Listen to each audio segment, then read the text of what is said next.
হাদিস শরীফের মধ্যে এসেছে আল্লাহ রাসূল বলেছেন, আল হাসান ওয়াল হুসাইন সাইয়্যিদা শাবাবি আহলিল জান্নাহ। আমার রাসূল বলেছেন, Imam Hasan and Hussain are the leader of younger people in Jannah. Imam Hasan Hussain হচ্ছে জান্নাতে যুবকদের সর্দার, লিডার। সুবহানাল্লাহ। এত আস্তে নি সুবহানাল্লাহ কয়। দুনিয়ার অবস্থা কিন্তু ভালো না। আমরাও বেশি দিন পৃথিবীতে থাকতে পারবো না। এই জন্য আমাদেরকে এইসব জলসাগুলোতে যখন আসব, এগুলো কিন্তু বড় ছোট নাই, হয়তো উপস্থিতি কোনো কোনো জায়গায় কম, কোনো কোনো জায়গায় বেশি, কিন্তু প্রোগ্রামকে ছোট করে দেখার কোনো সুযোগই নেই। এখানে সবচেয়ে বড় একটা নিয়ামত হলো আমরা এতক্ষণ প্রায় ঘন্টাখানেক আমরা এতক্ষণ যে দরুদ পড়েছি, জিকির করেছি, সবকিছু মিলিয়েই কিন্তু আমরা আল্লাহর স্মরণেই বসেছি। ঠিক না? ঠিক না? জিকির করলে কি হয়? জিকির করলে মানুষের ইমানটা আরো কি হয়? মজবুত হয়, তাজা হয়। তার হৃদয়ের ঘরে, মনের ঘরে যত ময়লা থাকে, নোংরামি থাকে, এগুলো দূর হয়ে যায়। জিকির এমন একটা পাওয়ারফুল জিনিস, আসলে যারা সবসময় জিকিরে নিজেকে নিয়োজিত রাখে, তারা ছাড়া এটা কিন্তু উপলব্ধি করার ক্ষমতা আউটসাইড থেকে কারোরই নাই। কিছু কিছু জিনিস আছে, এগুলোর স্বাদ কিন্তু একমাত্র নিজেই ছাড়া অন্য কাউকে বোঝানো যায় না। ঠিক তদ্রুপ এর মধ্যে একটা হলো জিকির। তো আজকে আমরা ইমাম হুসাইন কারবালাকে স্মরণ করে আজকে আমরা গোলাম রাব্বির বাবার মৃত্যুবার্ষিকীকে উপলক্ষ করে আজকে আমরা এই জামিয়াতুল মদিনা হাফিজিয়া মাদ্রাসায় আমরা সবাই উপস্থিত হয়েছি এবং এত সুন্দর করে আমরা মিলাদ করেছি, কিয়াম করেছি। আমি আশা করি আল্লাহ রাব্বুল আলামিন আমাদের এই জলসাকে কবুল করে নিয়েছে। সকলে বলুন আমিন। আরো জোরে আচ্ছা, যাকে নিয়ে আল্লাহ রাসূল সুস্পষ্ট দলিল দিয়েছেন আমাদেরকে, কি দিয়েছেন?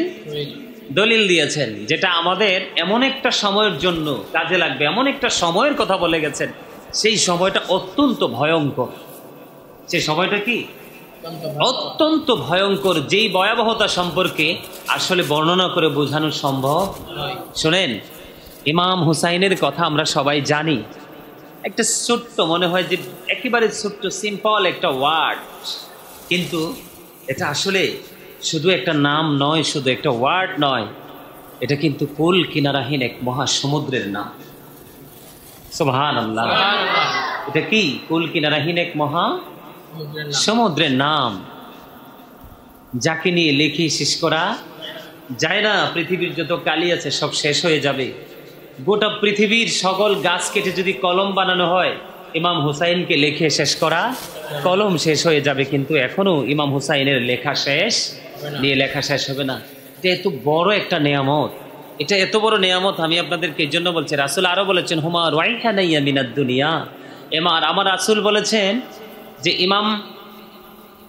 ইমাম হাসান হুসাইন দুই ভাই, Imam Hasan and Hussain to my flower in the world.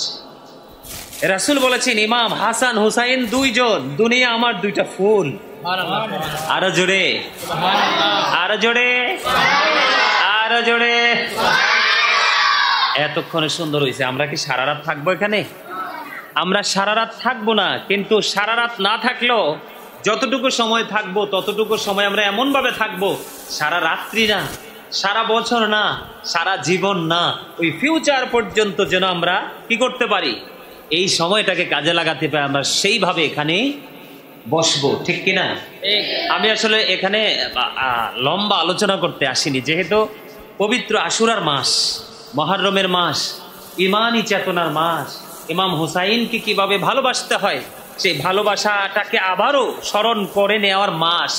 এই জন্য আমি আপনাদেরকে বলতে চাই, সম্মানিত উপস্থিতি, এই মাসটার ফজিলত অনেক বেশি, বরকত অনেক বেশি, যেটা আমরা কল্পনাও করতে পারবো। আমাদের আদি পিতাকে হযরতে আদম আলাইহিস সালাম, ঠিক না? আদম আলাইহিস সালামকে আল্লাহ রাব্বুল আলামিন সৃষ্টি করেছেন। সুবহানাল্লাহ। আরো জোরে। এবং আল্লাহ রাব্বুল আলামিন ওনার পবিত্র দেহে রূহ দিয়েছেন এই আশুরার দিনে,